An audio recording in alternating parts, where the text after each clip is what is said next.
तर ह्या सुकळी नकुलमध्ये जसं अशी तक्रार प्राप्त झाली की काही लोक जे लोक खातेदार नाही आहेत किंवा शेतकरी नाही आहेत अशा लोकांनाही सुद्धा पैसे गेलेले आहेत।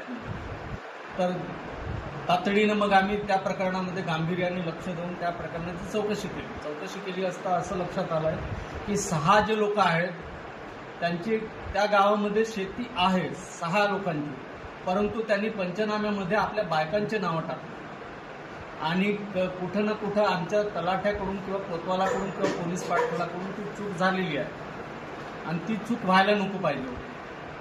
आणि जसं हे आमच्या लक्षामध्ये आलं आम्ही त्या लोकांना सुरुवातीला आपण त्यांना खुलासा मागितला, आपण सगळ्या 6 लोकांनी आपली चूक मान्य केली आणि त्यापैकी 6 पैकी 4 लोकांनी पैसे तातडीने जमा पण केले। आता 2 लोक जे आहेत तेही पैसे आपले जमा करणार आहेत, परंतु दोन्ही लोकांच्या घरी काही धार्मिक कार्य आहे, एकाच्या घरी लग्न वगैरे असल्यामुळे थोडासा 1-2 दिवस त्यांना उशीर होता, परंतु तेही पैसे भरण्यास तयार आहेत।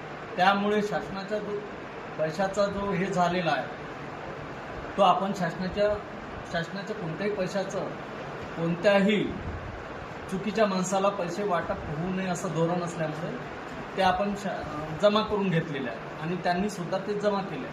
बरं, हे जेव्हा गोष्ट लक्षात आली आम्ही अशाच प्रकारचा प्रकार इतरही गावामध्ये होऊ शकण्याची शक्यता नाकारता येत असल्यामुळे आम्ही बाकीच्याही तलाठ्यांना तशा सूचना दिल्या की आपल्या गावामध्ये असा जर काही प्रकार झाला असेल तर तातडीने कळवा।